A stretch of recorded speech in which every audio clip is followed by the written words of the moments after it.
Saludamos al señor ministro del Interior, que es el vocero del gobierno para los temas que estamos tratando y para esta jornada hoy cívica, invitando a apoyar las reformas planteadas por el señor presidente Petro, por su ministra de Salud, en fin, tantas reformas que hay pendientes.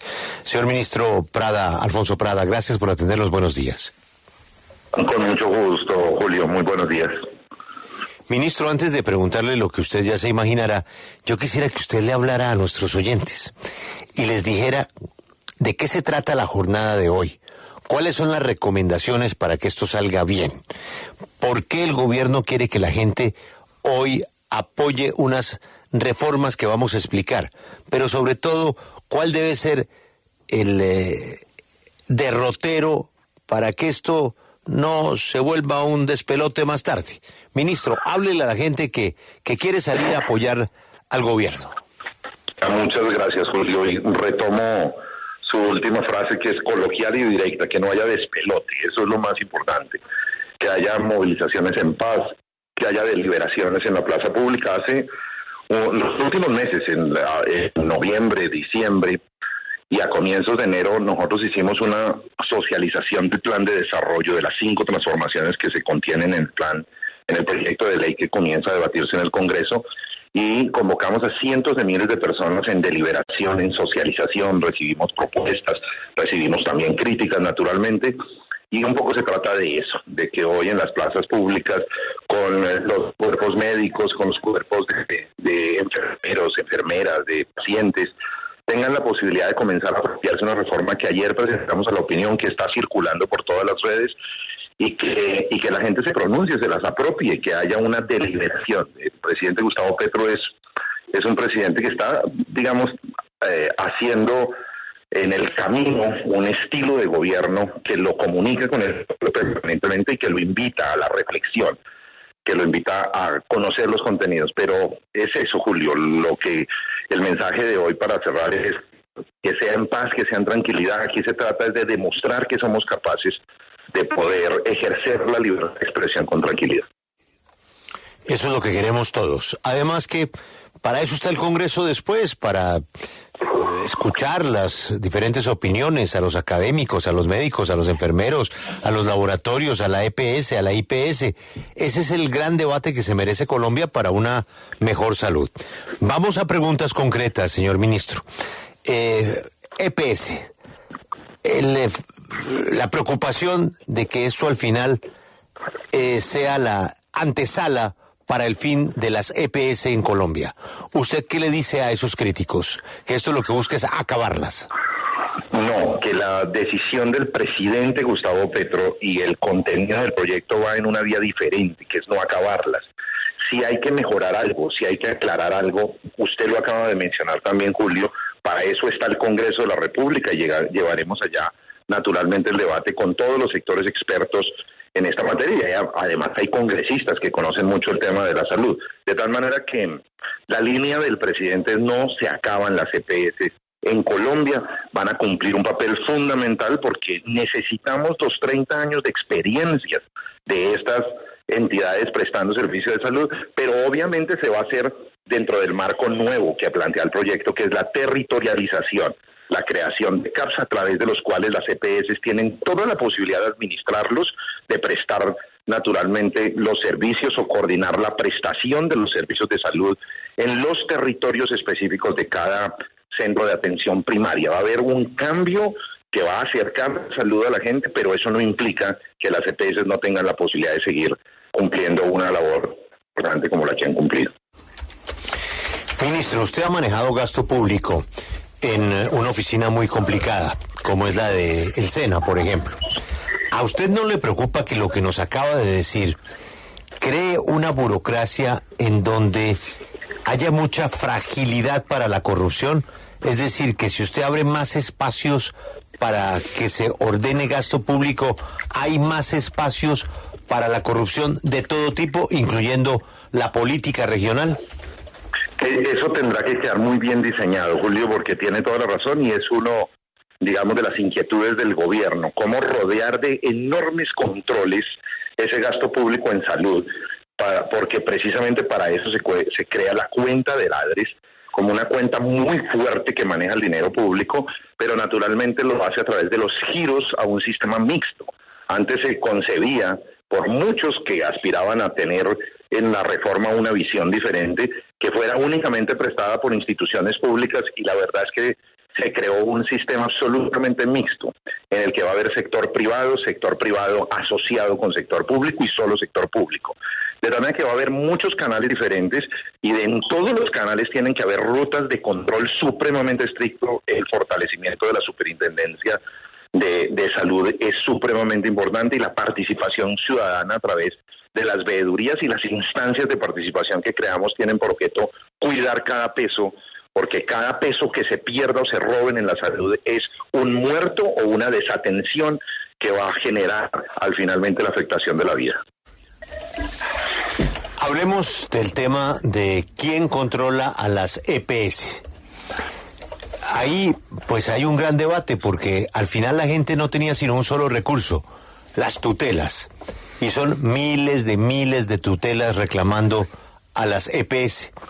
Ahora entonces se dice que no, que esto hay que pasarlo a gobernadores y alcaldías, que ellos sí tienen un control. ¿Usted se imagina a los políticos manejando esa millonada? No, Julio, pero no van a estar dependiendo de las alcaldías y las gobernaciones. Esto es un sistema autónomo, independiente, que está creado para que cada centro de atención primaria tenga la autonomía suficiente frente a la política y frente a todas estas perturbaciones que pueda tener. Eso hace parte del sistema de salud, no del sistema territorial de los alcaldes y gobernadores. Sí, ministro, hablemos ahora de esas facultades que se ve que se le entregan en esta reforma al presidente Gustavo Petro. Ya hablábamos de algunas facultades que se pedían en el Plan Nacional de Desarrollo, pero expertos dicen que son muy amplias y sobre todo en el tema de la salud. Hablemos específicamente qué facultades tendría el presidente para tomar decisiones ahora con esta reforma.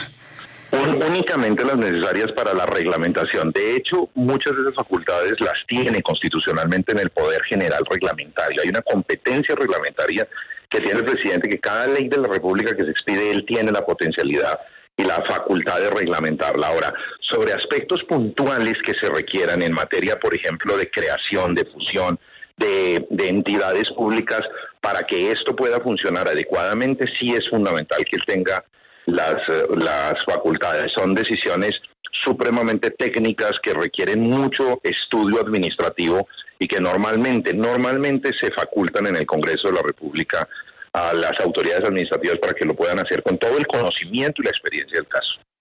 Ministro, pero empecemos a desmenuzar mejor este tema de los puntos que Julio le señalaba respecto a la reforma a la salud. Porque usted nos dice que ni alcaldes ni gobernadores van a tener nada que ver con la plata.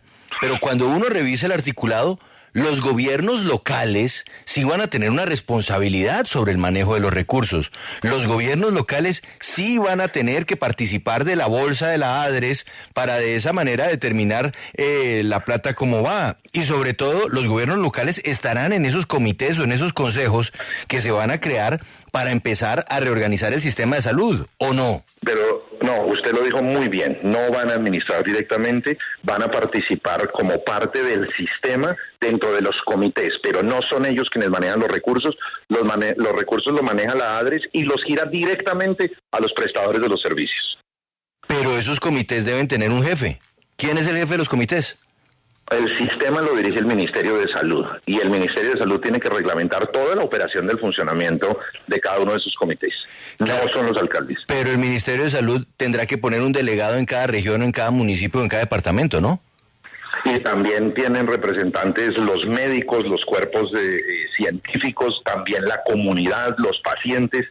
Va a haber un nivel de control muy grande en donde el propio gobierno y los gobiernos territoriales terminan siendo minorías frente al enorme poder que van a tener los usuarios y las personas que hacen parte del sistema. Claro, pero ¿y esos representantes del Ministerio de Salud los escoge quién? ¿El ministro? Porque es que ahí volvemos a caer en el escenario donde podrían ser políticos quienes terminen como representantes del ministerio, como ocurre en la diplomacia, como ocurre en todos los escenarios del sector público, señor ministro. Sí, una ley como estas define los parámetros legales en que se va a ejecutar. Usted describe las malas prácticas en el desarrollo de la ley. Para eso digamos, la ley lo que establece es toda una política de sanciones, pero le doy un anuncio adicional.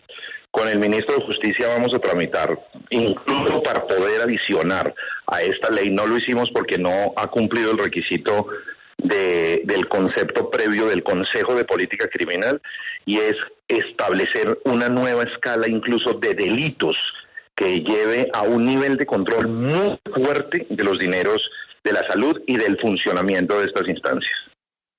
Cuando usted le abre la puerta a los políticos y sobre todo en muchas ocasiones lamentablemente a poder regional, en sectores regionales, se toman eso y usted sabe cómo es eso. Entonces estamos otra vez volviendo al escenario de los carteles de la salud, porque el político entra y en la medida que pueda ampliar ese poder, lo va a hacer. Entonces en últimas sí van a acabar los políticos con un enorme poder regional sobre la salud. No, yo le insisto, Félix, que la representación territorial de las autoridades es absolutamente ínfima al lado de la representación ciudadana y del gobierno nacional, de las entidades especializadas, de tal manera que no veo que esto vaya a coger ese camino, pero... El gobierno nacional también es un ente político. Acepto la advertencia para que tengamos la posibilidad de mejorar todo lo que sea necesario para que esto no coja bajo ninguna circunstancia de camino. Y es más aún, vuelvo y reitero, tenemos ahí un régimen disciplinario nuevo y vamos hacia un régimen penal también nuevo que vamos a comenzar a consultar con el ministro de Justicia en el Consejo de Política Criminal, porque este no puede ser un tema menor ni tocado superficialmente en el proyecto. Con eso, Ministro, eso coincido. Pero mira, es que el gobierno también es un ente político y usted sabe cómo se maneja relación gobierno nacional, gobierno regional. Con esas dos llaves se toman eso. O sea, es que no, lo han hecho antes, lo seguirán haciendo y no sé si van a alcanzar los controles. Eso es como eso entra y contamina todo, lamentablemente. Pues tenemos que asegurar, Félix, como sea, que esos controles sean muy fuertes y que tengan consecuencias de todo tipo, y que la participación de la ciudadanía, de las veedurías, de los cuerpos de expertos en materia médica, de los pacientes, etcétera, se tomen realmente el escenario de control de estas nuevas instituciones. Sí, ministro, la gran protagonista de esta reforma será la ADRES. Ya saben ustedes cuánto va a costar fortalecer esta entidad, teniendo en cuenta que hoy, como la conocemos, no tiene la capacidad para administrar todos los recursos de Colombia en cuanto a tema de salud. Yo creo que si no es el más complejo, es uno de los temas más complejos en la implementación de la reforma, en la medida en que el fortalecimiento de la ADRES en el tamaño que se está proponiendo para el manejo de los recursos y los giros, pues va a ser una labor que puede durar años enteros de conformación de la estructura de la misma. Por eso se ha establecido en el proyecto que cada 2 años haya una evaluación para que podamos hacer los correctivos necesarios para que pueda continuar su trámite. Va a estar sometida a observación absoluta. El tamaño de la reforma, desde el punto de vista económico, en los diálogos que tuvimos estos días con el ministro de Hacienda, podría llegar a representar para el 2030 el crecimiento de cerca de 1 punto del PIB. 1 punto del PIB puede estar entre 13 y 15, dependiendo. Tenemos la cifra del 2021, no hemos tenido todavía la cifra del 2022 en relación con el PIB, pero puede terminar siendo cerca de unos 13 o 15 billones de pesos, de tal manera de crecimiento proyectado hacia el 2030. Luego aquí hay unos recursos que hay que cuidar mucho. Ministro, ahora que usted menciona al Ministerio de Hacienda, el ministro de Hacienda, el ministerio como tal, ¿le dio el visto bueno en términos presupuestales a esta reforma? Sí. Hubo muchos debates, hay muchos ajustes que se hicieron en el proyecto precisamente para buscar la manera de que tenga dentro del marco fiscal de mediano plazo cabida el proyecto. Esta perspectiva económica se debatió incluso en la mesa con el propio presidente de la República y nos llevaba a tomar una gran decisión política, que es la priorización de los recursos de la salud y cómo ellos necesariamente pueden afectar otros sectores en el mediano plazo, pero se entendió y la instrucción del presidente es apropiar los recursos necesarios dentro del marco fiscal de mediano plazo para garantizar la implementación de la reforma. Sí, la gente también tiene muchas preguntas sobre el tema de los medicamentos. ¿Cómo va a funcionar y que sea de fácil acceso para todos los usuarios, sabiendo un mercado tan pequeño? Ayer, y bueno, en estos días mirábamos las estadísticas de medicamentos. Uno, el servicio integral incluye los medicamentos, no están por fuera del servicio que tiene que financiarse por la ADRES a través de las instituciones prestadoras del servicio de salud y de los CAPS. Allá en los CAPS está también la distribución del medicamento, de tal manera que va a ser gratuito para la población en la medida en que legal y jurisprudencialmente eso se determine. El 36% de las tutelas se referían, nos informaban ayer en el Ministerio de Salud, se referían precisamente al acceso a medicamentos, y con esta estructura que tenemos, la aspiración es a que no haya que hacer una tutela para poder acceder al medicamento. Sí, ministro, pero vayamos también al trámite de lo que será esta reforma en la discusión en el Congreso de la República, porque sin duda, como estamos viendo en esta conversación, pues tiene muchos puntos sensibles y requerirá un debate profundo. ¿Qué tanto afán tiene el gobierno para que se apruebe? ¿Ustedes piensan de pronto modificar el decreto de extras para que inicie ya la discusión, o de hecho también han analizado la posibilidad de ponerle mensaje de urgencia?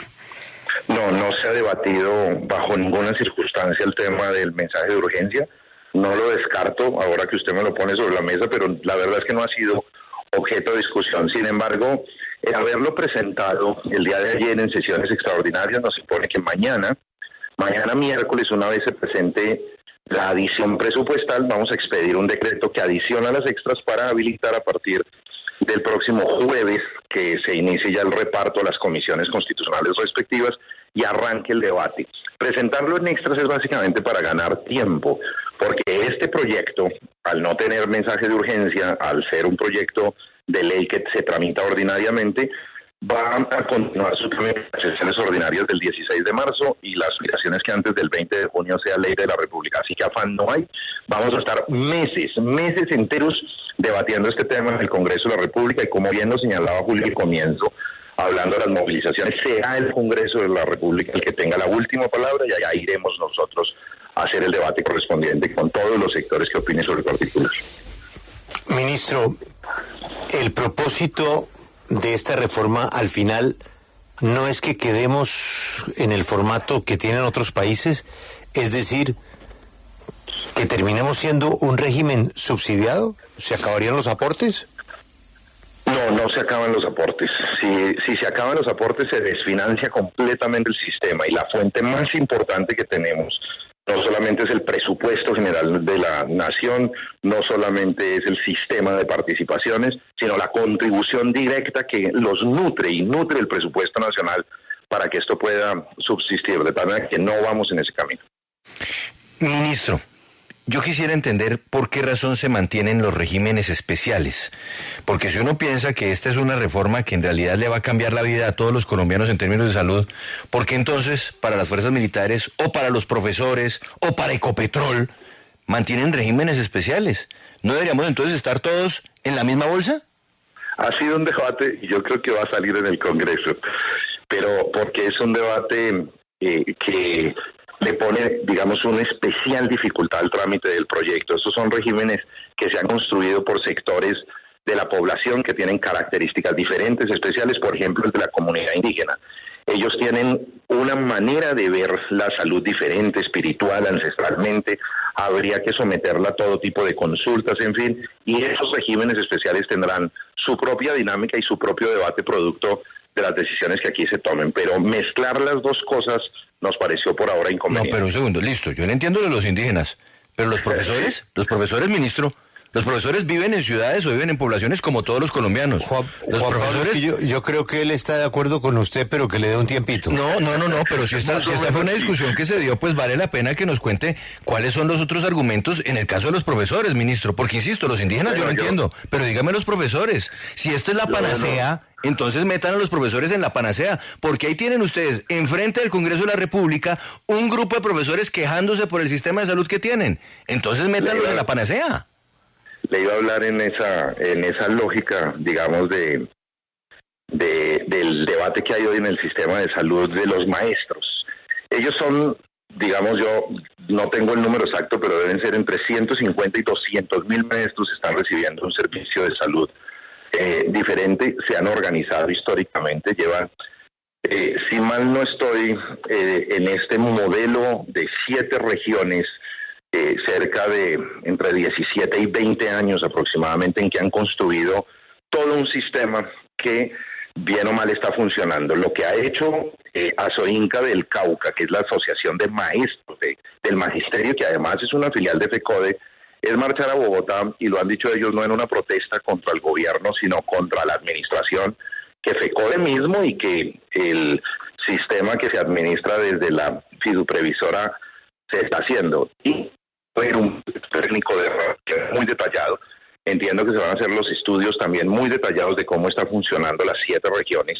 Ellos, los maestros, que son un grupo muy organizado desde el punto de vista de la asociatividad, de la prestación del servicio, etcétera, consideran que ese servicio está funcionando bien. Aquí va a haber un modelo que va a comparar la prestación del servicio, y si ese servicio no se acomoda realmente a los estándares de calidad, yo no lo menciono como la panacea que ustedes mencionan, pero si se mejora sustancialmente el servicio, seguramente va a hacer que los regímenes especiales se metan en cintura tarde o temprano en un modelo de atención primaria también, que es el objetivo central y final de este proyecto. Sí, ministro, millones de pacientes y colombianos tendrán que pasar de las EPS a ese nuevo modelo de salud social y público. ¿Cómo van a ustedes a garantizar que se mantenga la calidad en el servicio de salud? Lo que es que, digamos, en la lógica de que no van a salir las EPS, pues obviamente los millones de colombianos que están a través recibiendo el servicio, digamos, en la línea de coordinación y de administración de las EPS van a continuar allí, solo que se van a registrar, se van a afiliar a través de los centros de atención primaria. Va a haber una territorialización de la salud que garantice que no hay un solo pedazo del territorio colombiano, sino un centro de atención primaria cerca a la casa. En los sectores rurales esto se entiende mucho mejor, porque allá no hay centros de salud, no hay cómo afiliar a la población fácilmente para atenderla, y esto va a cambiar sustancialmente. En ese nuevo modelo, lo que las EPS van a terminar haciendo es territorializando a través de centros de atención primaria a la población y continuar con el servicio. Claro, ministro, pero usted dice que si en teoría las EPS continúan, pero si una EPS grande decide no continuar y no aceptar este nuevo modelo de salud y retirarse de este tema económico, ¿qué va a pasar con esta población afiliada a esa gran EPS? Lo puede hacer, y hay un régimen transitorio en el proyecto de ley que permite la migración de toda esta población a las mismas EPS que decidan sí aceptar. Y hay una EPS ancla con la cual nos reunimos, y hay que capitalizarla, hay que arreglar. Una de las facultades que ustedes mencionaban es la de permitir la posibilidad de la capitalización de la nueva EPS. En diálogo con la Junta Directiva les decíamos, esa población puede llegar a 7 millones de personas. Esas 7 millones de personas, en última instancia tendríamos una nueva EPS con capitalización y seguramente mayoría pública tendría la capacidad para asumirla y trasladarla a los centros de atención primaria en el territorio en donde viva esa población que se está, digamos, migrando, está saliendo de una EPS hacia otra. Pero las mismas EPS que se mantengan dentro del sistema, que yo creo que son las que tienen todas esas condiciones económicas con las que nos reunimos también en días pasados, que tienen millones y millones, cada una tiene 4 o 5 millones de afiliados, van a tener la posibilidad también de crecer y recibir esa población para trasladarla a la territorialización en los centros de atención primaria. Ministro, el hecho de que los colombianos usuarios del sistema de salud tengan que registrarse ante un centro de salud de atención primaria, ¿no es lo equivalente a un empadronamiento? Yo creo que es muy cercano a la figura, porque necesitamos ubicar, georreferenciar, identificar en el territorio las familias para que tengan la posibilidad de ser visitadas. La salud preventiva, aparte de la base de que se registra, con la sola cédula tiene acceso al servicio, pero que haya un seguimiento permanente a la familia. Yo no sé, en mi casa, por ejemplo, nosotros tenemos un médico de familia, que además es un pariente, que nos ha tratado a todos durante demasiados años y tiene la historia de la familia en materia médica a la cabeza. Cualquier dolor él sabe de dónde viene, qué es lo que hay que hacer, cómo hay que intervenir. Trata un poco de eso, que haya un médico de la familia cerca, y para eso, digamos, hay que hacer una georreferenciación, porque la salud prestada a través de centros de atención primaria se territorializa, de tal manera que acercar ese médico y que le haga seguimiento en la casa, no que espere a que vaya porque llegó el dolor, sino que vaya visitándolo también, hace parte un poco de ese concepto que usted menciona. Pero uno sabe, ministro, que el empadronamiento no solamente sirve para el tema de salud, sino que esos datos, como además van a quedar en manos de una base de datos pública, toda vez que el sistema será pública, entonces eso ustedes podrán cruzarlo y utilizarlo para lo que quieran. ¿O cuál es la garantía de privacidad de esos datos, señor ministro? No, total. La garantía de privacidad es absoluta. Es decir, aquí se pueden cometer delitos si se utilizan esas bases para otro tipo de figuras. Yo asumo que ustedes están insinuando la politización, la indebida utilización para obtener beneficios en algún sentido para alguna persona en el territorio, etcétera. De tal que eso o que organismos de inteligencia del Estado puedan tener información privada de la salud de las personas. En general hoy tienen mucho, digamos, pero tenemos protección precisamente de la privacidad de las historias y de todo esto, de tal manera que eso ha funcionado bien en Colombia y espero que siga funcionando bien, y las sanciones obviamente para la utilización ilegal, no solo de esto, sino de cualquier instrumento del Estado y de información, pues son consecuencias muy delicadas para quien intente violentar estos mecanismos. Ministro, ¿tienen los colombianos que actualmente funcionan con medicina prepagada que estar preparados por un aumento importante de la prepagada para los colombianos que las tienen? Porque al separarla del sistema, una de las preocupaciones es que las prepagadas, para poder sobrevivir en estas condiciones, van a tener que disparar sus precios. No lo veo, digamos, con el grado de intensidad que usted lo ve. Digamos, creo que eso sigue funcionando normal y no veo la afectación directa. Ministro, hablemos ahora del papel de la nueva EPS, porque sería la gran líder de toda esta reforma a la salud, y mucha gente pues la está comparando incluso con un seguro social del que veníamos de hace muchos años. ¿Cómo va a manejar o cómo va a ser el papel fundamental de la nueva EPS? Bueno, estamos dando facultades precisamente para el presidente para poder capitalizarla, organizarla. Tenemos que hablar mucho con ellos, con la Junta Directiva, con el presidente Cardona. Yo ayer personalmente, en el momento de la radicación, le mandé el proyecto, quedamos de buscar la manera de tener un diálogo lo más fluido posible en esta etapa. Con seguridad va a ir al Congreso de la República. Y la idea es que la EPS funciona, la nueva EPS funciona bien, está económicamente supremamente estable, tiene una prestación de servicios que ellos mismos nos decían a través de muchos centros de atención primaria en Colombia. Para ellos no es una novedad, consideran que seguramente tienen la posibilidad de adaptarse sin ningún problema a la prestación del servicio a través de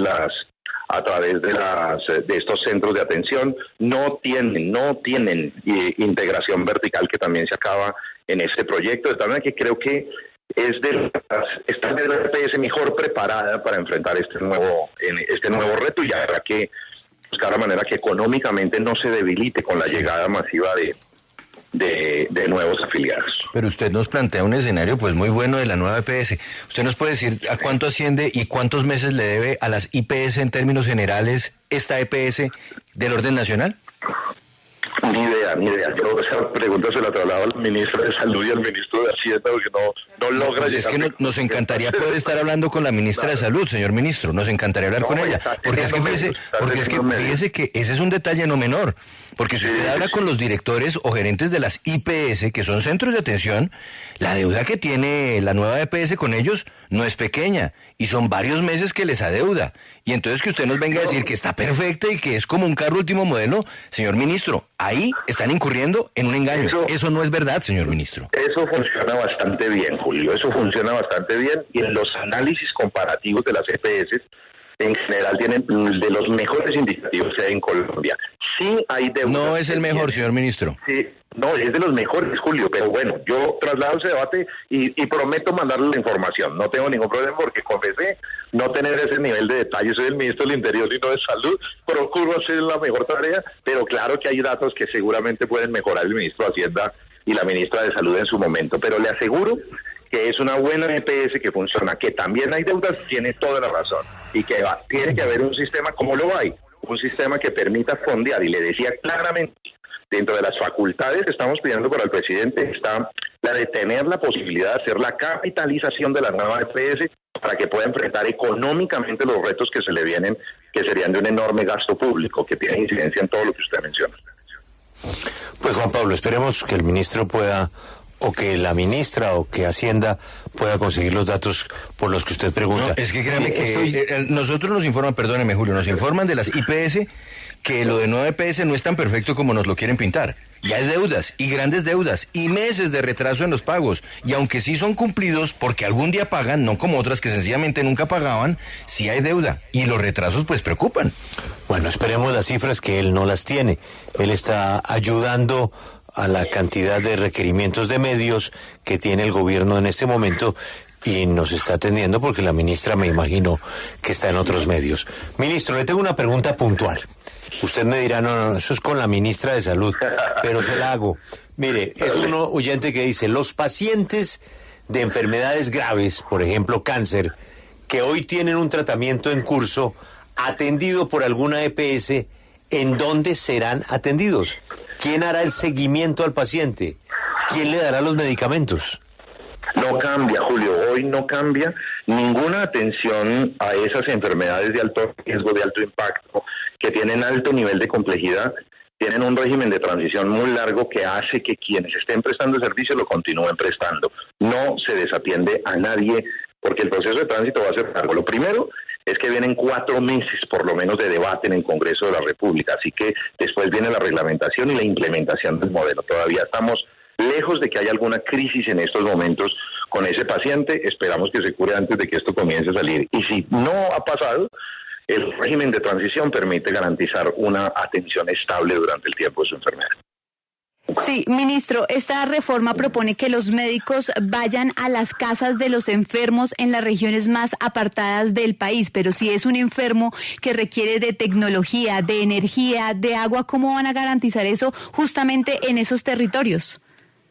Pues de eso se trata la reforma, de poder llevar la salud a esos territorios, y usted lo describe con claridad. No hay salud en esos territorios, es demasiado marginal el servicio que se presta. Luego, el gran reto de la territorialización es poder trasladar a través de centros de atención primaria debidamente equipados con laboratorios básicos que permitan hacer los exámenes que uno siempre se hace. Uno se hace sí. Los exámenes del año, todos de una u otra manera, o cada 2 años, los descuidados como yo cada 3 años, pero hacemos unos exámenes básicos que el centro de atención puede hacer con imágenes diagnósticas también, lo básico para determinar preventivamente que pueda intervenir tiempo un paciente y que le evite precisamente altos niveles de complejidad en su salud que le dificultan ahí sí definitivamente el acceso a la salud.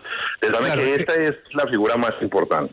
Sí, eso es ambicioso y es muy importante, sin duda, ministro, pero complicado logísticamente y en personal.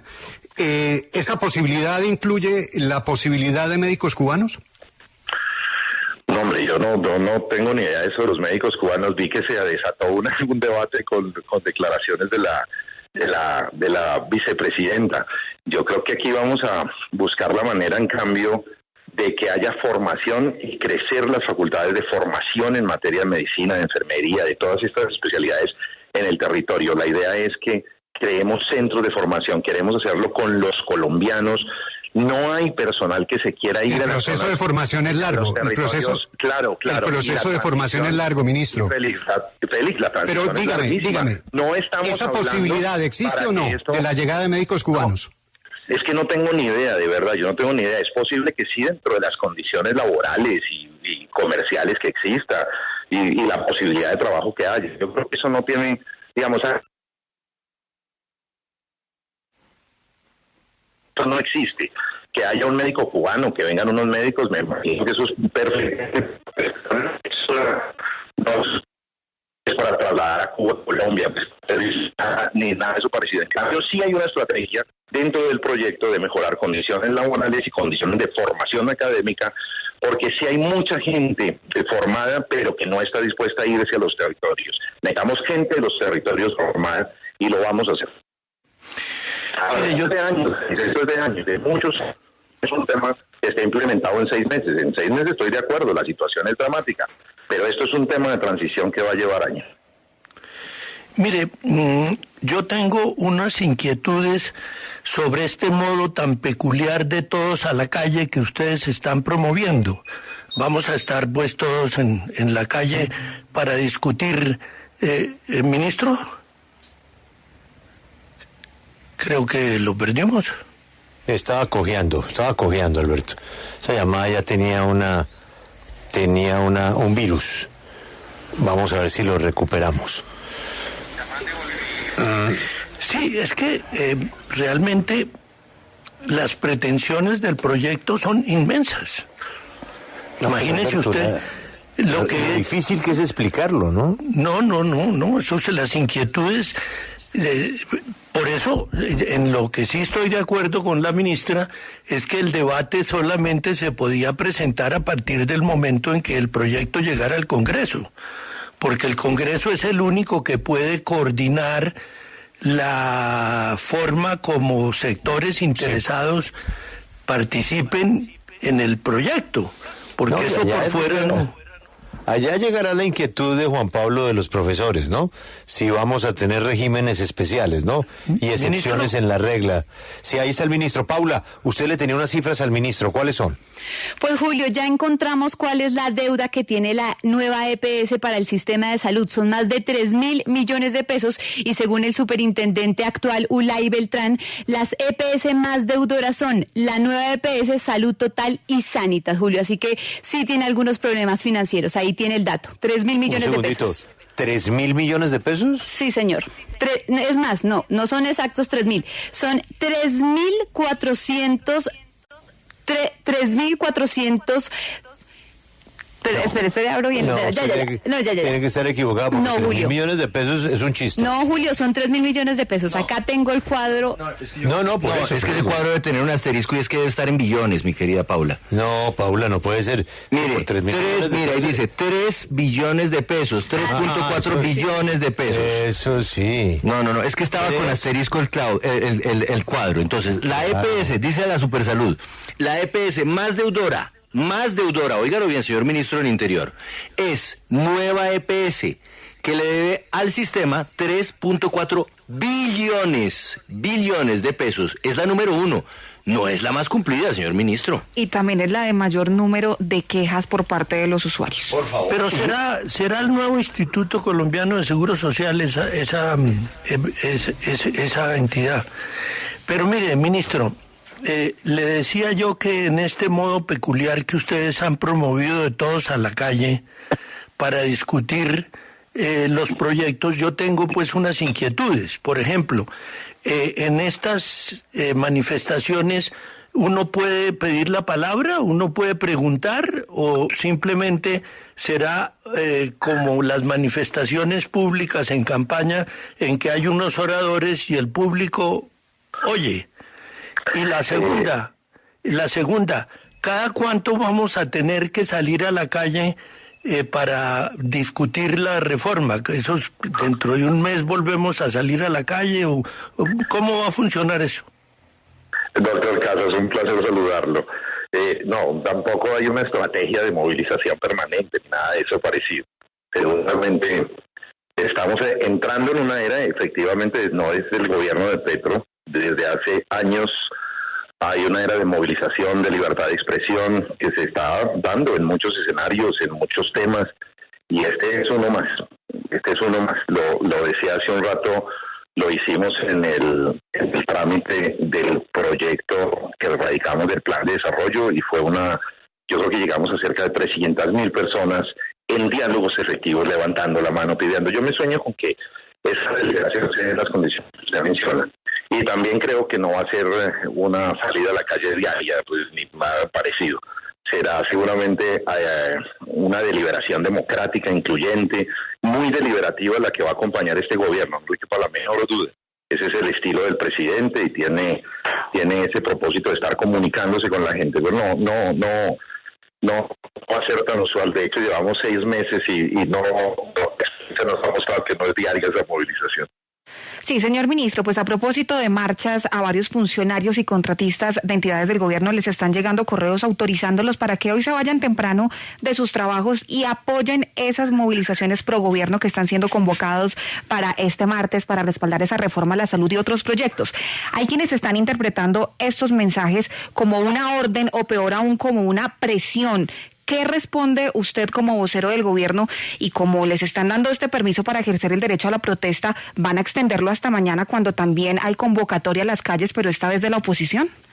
No tenemos bajo ninguna circunstancia una instrucción que le diga a los funcionarios ni a los contratistas que salgan a la calle, ni que es obligatorio salir para nada. Es decir, yo aquí sí me atrevo a desautorizar completamente cualquier tipo de constreñimiento que se haga algún funcionario. No, esto es una expresión de libertad ciudadana libre, espontánea, diferente, que tiene que respetar la autodeterminación de las personas. Nadie puede cohesionar, nadie puede constreñir a ninguna persona a que dialogue, marche, apoye contra su voluntad, nada, ni ni ningún proyecto, ni ningún gobierno.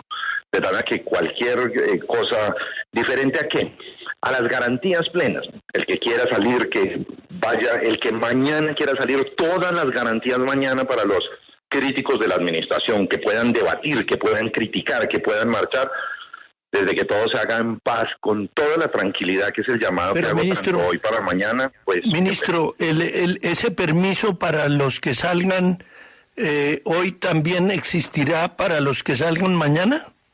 Cualquier, digamos, yo en el ministerio no he dado ningún permiso de nada. Yo lo que quiero es que la gente conscientemente tome sus decisiones. Si tiene que reponer horarios, seguramente lo hará, pero tiene que ser igualdad de condiciones para todo el mundo, tanto hoy como mañana. Igualdad de condiciones, no hay posibilidad de que eso sea diferente. El respeto profundo por los ciudadanos en la diferencia.